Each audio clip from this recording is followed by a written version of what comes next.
فلما وضعتها قالت رب إني وضعتها أنثى والله أعلم بما وضعت وليس الذكر كالأنثى وإني سميتها مريم وإني أعيذها بك وذريتها من الشيطان الرجيم। অতঃপর একসময় যখন ইমরানের স্ত্রী সেই সন্তান জন্ম দিল, তখন সে বলল, হে আমার মালিক, এ কি? আমি তো দেখছি একটি মেয়ে সন্তান জন্ম দিয়েছি। একটা মেয়েকে কিভাবে আমি তোমার পথে উৎসর্গ করব? আল্লাহ তাআলা তো ভালোভাবেই জানতেন ইমরানের স্ত্রী কোন ধরনের শিশু জন্ম দিয়েছে। আসলে আল্লাহ তাআলার কোনো কোনো কাজের জন্য ছেলে কিন্তু কখনো মেয়ের মতো হবে না।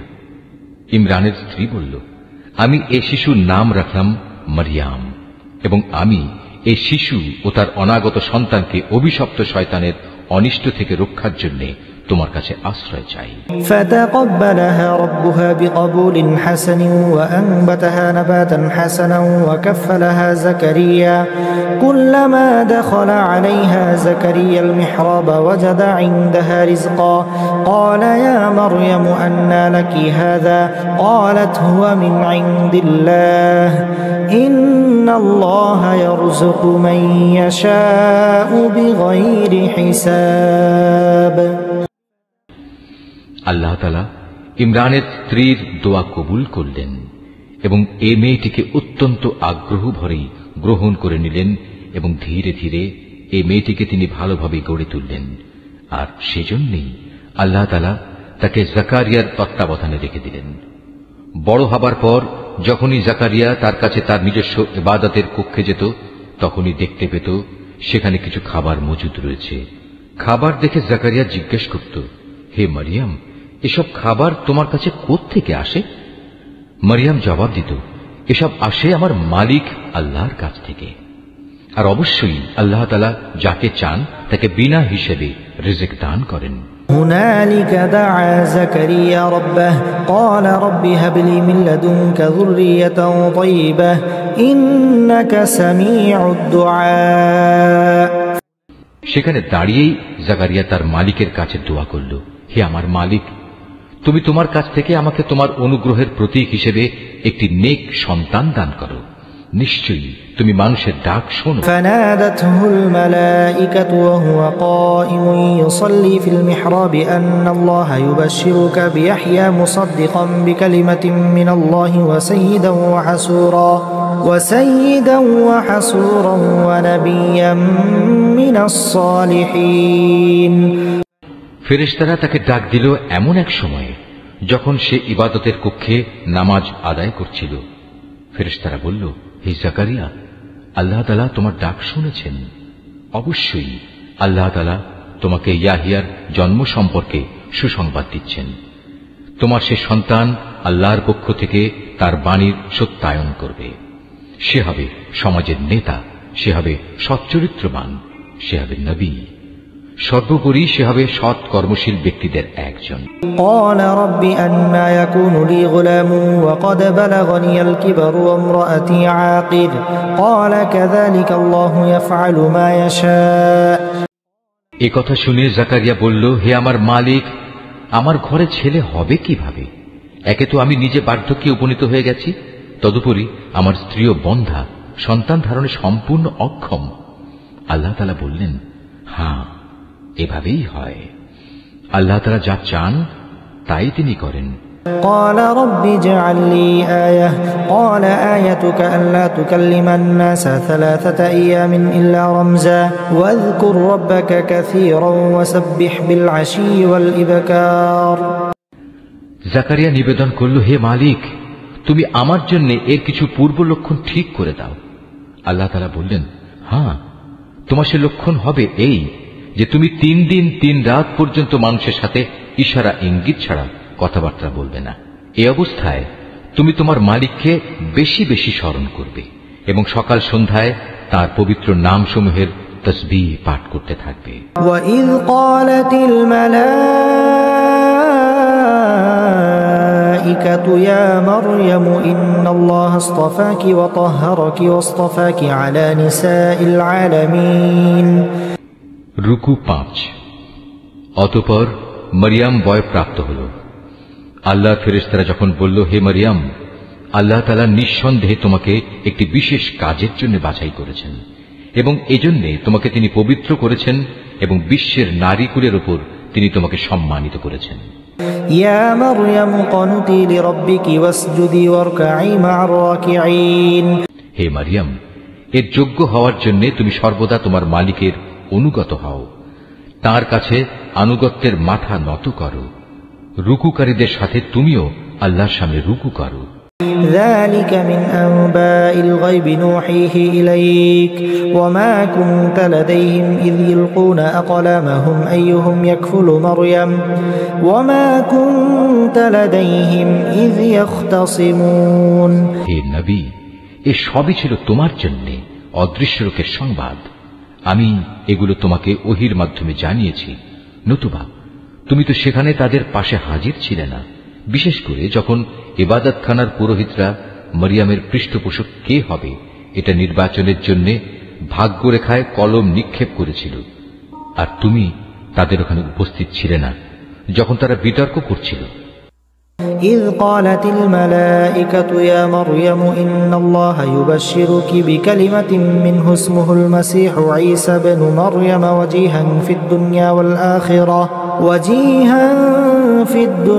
والآخرة ومن المقربين অতঃপর ফেরেশতারা বলল, হে মরিয়ম, অবশ্যই আল্লাহ তাআলা তোমাকে একটি পুত্র সন্তানের জন্ম সংক্রান্ত নিজস্ব এক বাণীর সুসংবাদ দিচ্ছেন। তার নাম হবে মসীহ। সে পরিচিত হবে মরিয়মের পুত্র ঈসা হিসাবে। দুনিয়া আখিরাতের উভয় স্থানেই সে সম্মানিত হবে। সে হবে আল্লাহর সান্নিধ্যপ্রাপ্ত ব্যক্তিদের অন্যতম। وَيُكَلِّمُ النَّاسَ فِي الْمَهْدِ وَكَهْلًا وَمِنَ الصَّالِحِينَ সে দোলনায় থাকা অবস্থায় যেমন মানুষের সাথে কথা বলতে পারবে, পরিণত বয়সেও তেমনি ভাবে তাদের সাথে কথা বলবে। বস্তুত সে হবে নেককার মানুষদের একজন। قالت رب أنى يكون لي ولد ولم يمسسني بشر قال كذلك الله يخلق ما يشاء إذا قضى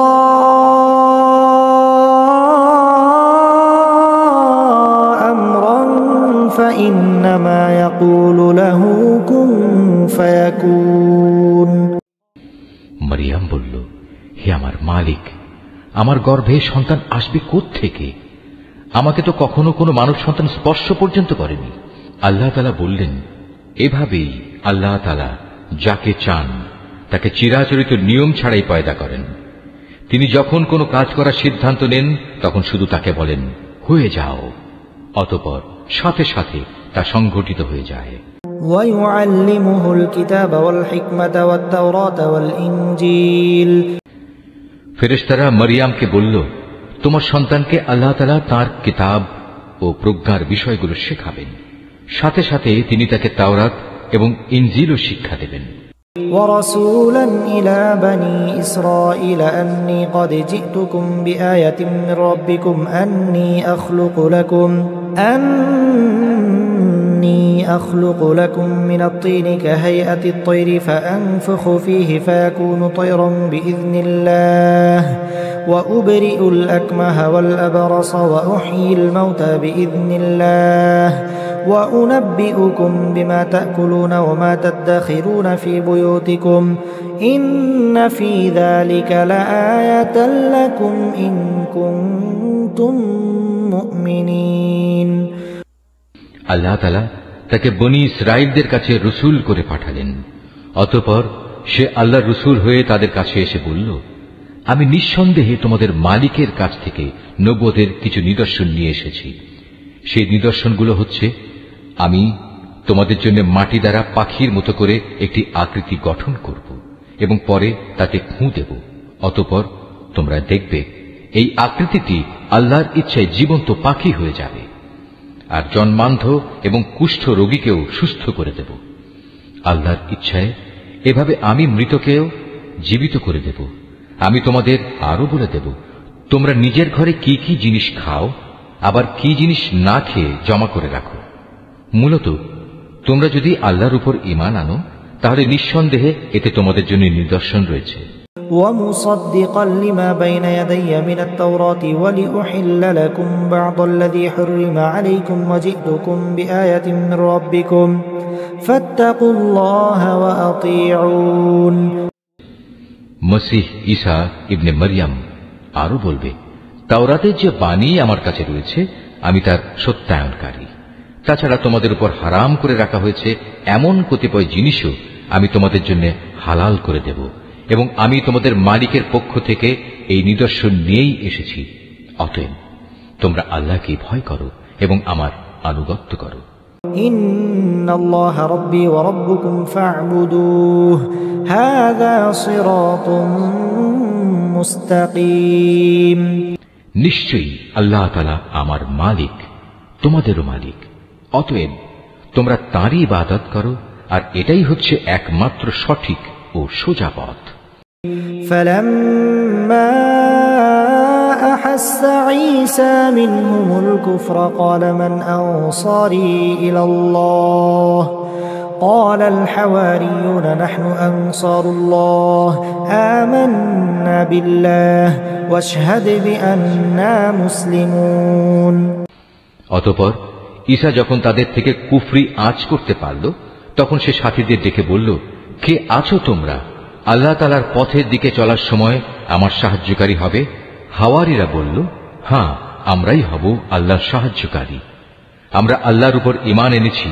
হে ঈসা, তুমি সাক্ষী থাকো, আমরা সবাই এক একজন অনুগত বান্দা। রব্বানা আমান্না বিমা আনজালতা ওয়াত্তাবা'নার রাসূলা ফাকতুবনা মা'আশ শাহিদিন। হাওয়ারীরা বলল, হে আল্লাহ, তুমি যা কিছু নাজিল করেছ আমরা তার উপর ঈমান এনেছি এবং আমরা রাসূলের কথাও মেনে নিয়েছি, সুতরাং তুমি সত্যের পক্ষে সাক্ষ্যদাতাদের সাথে আমাদের নাম লিখে দাও। ওয়ামাকারু ওয়ামাকারাল্লাহ ওয়াল্লাহু খায়রুল মাকিরিন। অতঃপর বনী ইসরাইলের লোকেরা আল্লাহর নবীর বিরুদ্ধে দারুণ শঠতা করল, তাই আল্লাহ কৌশলের পন্থা গ্রহণ করলেন। বস্তুত আল্লাহ তাআলাই হচ্ছেন সর্বোত্তম কৌশলী। إذ قال الله يا عيسى إني متوفيك ورافعك إلي ومطهرك من الذين كفروا وجاعل الذين اتبعوك فوق الذين كفروا إلى يوم القيامة ثم إلي مرجعكم فأحكم بينكم فيما كنتم فيه تختلفون। যখন আল্লাহ তাআলা বললেন, হে ঈসা, আমি তোমার এই দুনিয়ার জীবন কাটানোর কাল শেষ করতে যাচ্ছি এবং বর্তমান পরিস্থিতিতে আমি তোমাকে আমার কাছে তুলে আনব। যারা তোমাকে মেনে নিতে অস্বীকার করছে তাদের যাবতীয় পাপ থেকেও আমি তোমাকে পবিত্র করে নেব, আর যারা তোমাকে অনুসরণ করছে তাদের আমি কিয়ামত পর্যন্ত এই অস্বীকারীদের উপর বিজয়ী করে রাখব। অতঃপর তোমাদের সবাইকে আমার কাছেই ফিরে আসতে হবে। সেদিন ঈসা সম্পর্কিত যেসব বিষয়ে তোমরা মতবিরোধে লিপ্ত ছিলে তার সবকটি বিষয়ই আমি তোমাদের মাঝে মীমাংসা করে দেব। فأما الذين كفروا فأعذبهم عذابا شديدا في الدنيا والآخرة وما لهم من ناصرين। যারা আমার বিধান অস্বীকার করেছে আমি তাদের এই দুনিয়ায় অপমান ও আখিরাতে আগুনে দগ্ধ হওয়ার কঠোরতর শাস্তি দেব। এ থেকে বাঁচানোর মতো সেদিন তাদের কোনো সাহায্যকারী থাকবে না। وَأَمَّا الَّذِينَ آمَنُوا وَعَمِلُوا الصَّالِحَاتِ فَيُوَفِّيهِمْ أُجُورَهُمْ وَاللَّهُ لَا يُحِبُّ الظَّالِمِينَ। অপরদিকে যারা আল্লাহর উপর ঈমান এনেছে এবং ভালো কাজ করেছে, অতঃপর আল্লাহ তাদের সবাইকে তাদের পাওনা পুরোপুরি আদায় করে দেবেন। আল্লাহ তাআলা জালেমদের কখনো ভালোবাসেন না।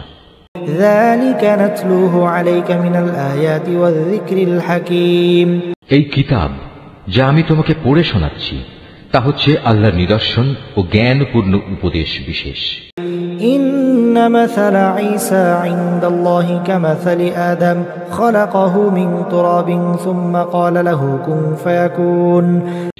সত্য কথা হচ্ছে আল্লাহ তাআলার কাছে ঈসার উদাহরণ হচ্ছে প্রথম মানুষ আদমের মতো। তাকেও আল্লাহ তাআলা মাতা পিতা ছাড়া সরাসরি মাটি থেকে পয়দা করেছেন। তারপর তাকে বললেন, এবার তুমি মানুষে পরিণত হয়ে যাও। সাথে সাথে তা মানুষ হয়ে গেল।